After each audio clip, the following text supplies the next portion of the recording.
এক পশলা বৃষ্টি। গল্পটি লিখেছেন তাপসী দত্ত। সারাক্ষণ ল্যাপটপে মুখ গুঁজে পড়ে আছো, কাজ নেই কর্ম নেই।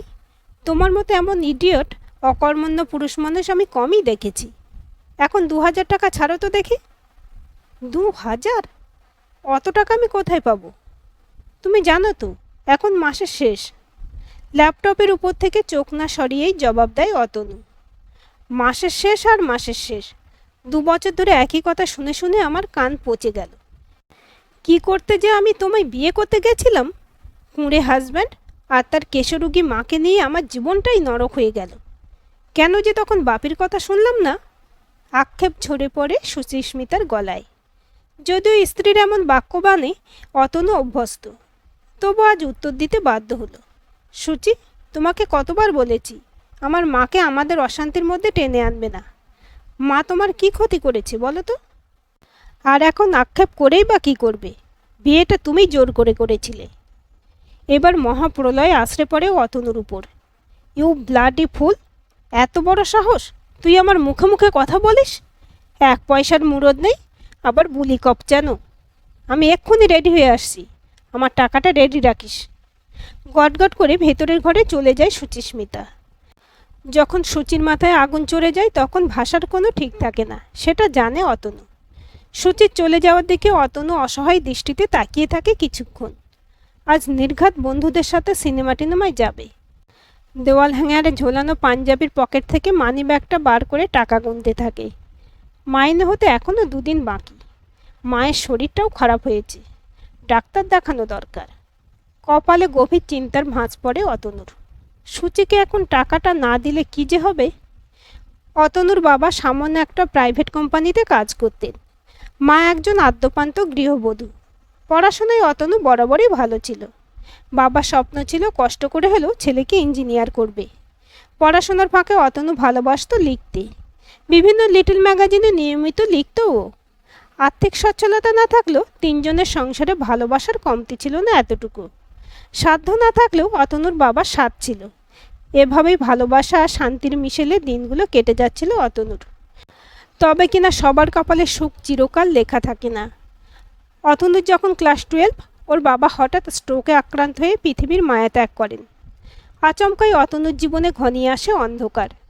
এতদিন বাবার ছত্রছায়াই ছিল, তাই বাইরের জগৎটাকে আঁচ করতে পারেনি অতনু। বাবা চলে যাওয়ার সাথে সাথে একমাত্র আয়ের উৎসটাও বন্ধ হয়ে যায়। যেখানে দুজনের পেট চালানোই দুষ্কর, সেখানে লেখাপড়া কন্টিনিউ করা তো অতনুর পক্ষে একটা বিলাসিতা বই আর কিছুই না। অথচ বাবার স্বপ্ন ছিল ছেলেকে ইঞ্জিনিয়ার করার। বাবার স্বপ্নকে গলা টিপে মারতেও প্রাণ চায় না অতনুর। সারা জীবন গৃহবধূ ঘরকুনো হয়ে থাকা অতনুর মা অনেক চেষ্টা চরিত্র করে এক বড় লোকের বাড়িতে বাচ্চা সামলানোর কাজ পায়। আর অতনু বেশ কয়েকটা টিউশনি জোগাড় করে নেয়। উচ্চ মাধ্যমিকে বেশ ভালো রেজাল্ট করে সিটি কলেজে ম্যাথসে অনার্স নিয়ে ভর্তি হয় অতনু। না, বাবার স্বপ্ন পূরণ করার জন্য ইঞ্জিনিয়ারিংয়ে ভর্তি হওয়া হয়নি অতনুর। সায়েন্স নিয়ে পড়ার খরচ প্রচুর। একসময় পড়াশোনা চালানো অসাধ্য মনে হয় অতনুর কাছে। পড়াশোনার খরচ মেটাতে মা নিজের গয়না বিক্রি করতে থাকেন, সেও সাময়িক সুরাহা।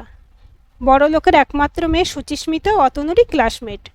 প্রথম থেকেই অতনুর প্রতি আগ্রহ ওর একটু বেশি। নোটস নেওয়া, অঙ্ক বোঝার জন্য অতনুর কাছে প্রায় আসতো সুচিস্মিতা।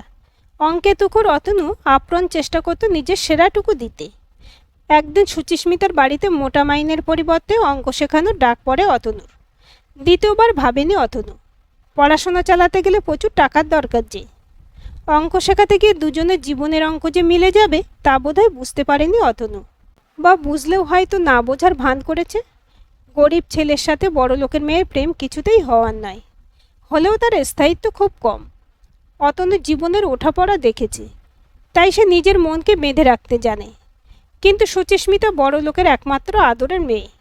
যখন যা চেয়েছে তাই পেয়েছে। অভাব অনটন কী জিনিস তা কোনো কালেই বোঝেনি।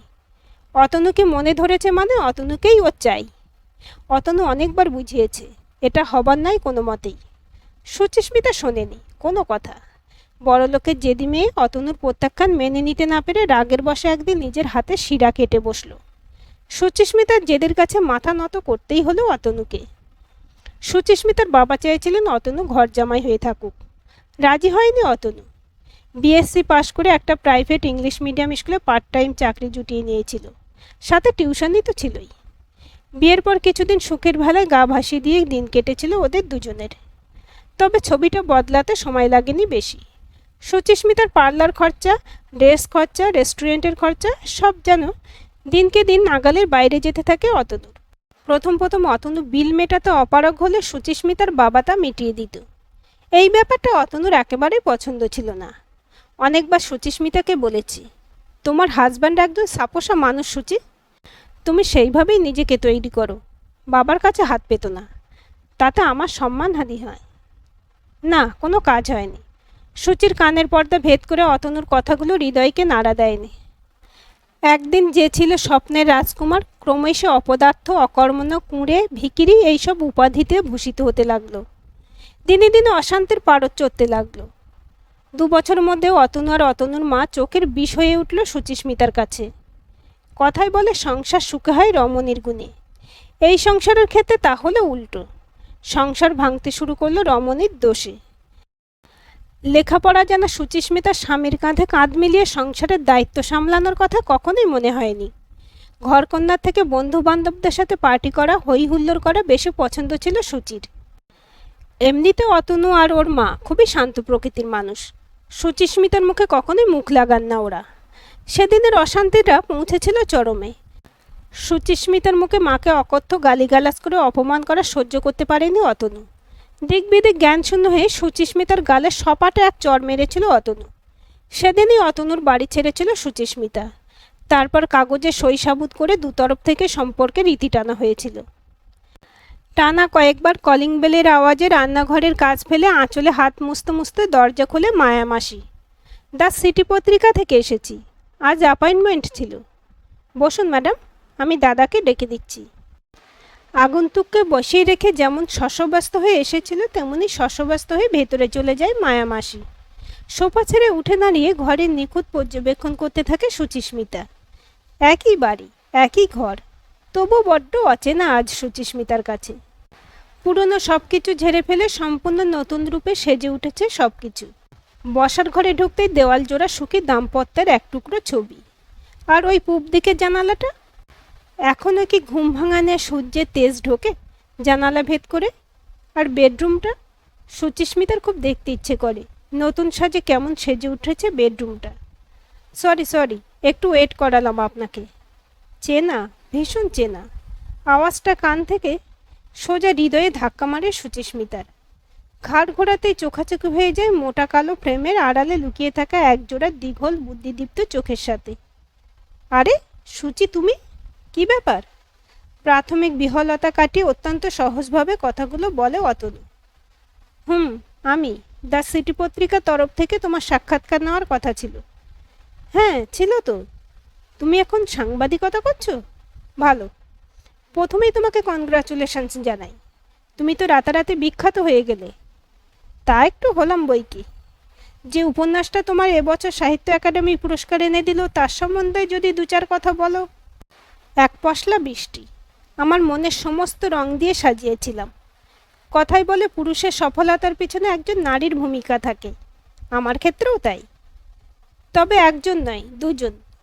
প্রথমজন আমার সহধর্মিণী শিমুল, ও পেশায় স্কুল শিক্ষিকা। আমাকে সবসময় লেখায় উৎসাহ জুগিয়ে গেছে। জানো তো, লাস্ট 1 বছর আমি সংসারের কোনো ব্যাপারেই নাক গলাইনি। মায়ের অসুস্থতা, সংসারের খুঁটিনাটি প্রয়োজনীয়তা সবও একা হাতে সামলেছি। আমি শুধু আমার উপন্যাসের চরিত্রগুলো নিয়ে সংসার বেঁধেছি।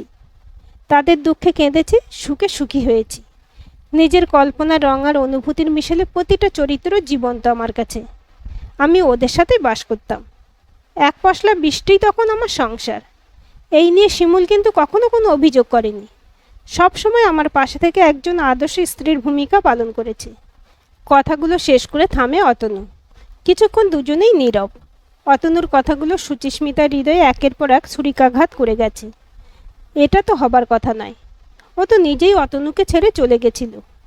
তাহলে আজ এমন অনুভূতি হচ্ছে কেন? গলার কাছে আটকে থাকা চাপা কষ্টটাকে কোনো রকমে ঢোক গিলে নিয়ে আবার প্রশ্ন শুরু করে সুচিস্মিতা। আর দ্বিতীয় জনের কথা বলো। তার কথা কি আর বলবো। তার কাছ থেকে আঘাত না পেলে আজ হয়তো আমি সাহিত্যে অতনুগড়াই হতাম না, শিমুলকেও আমার পাওয়া হতো না।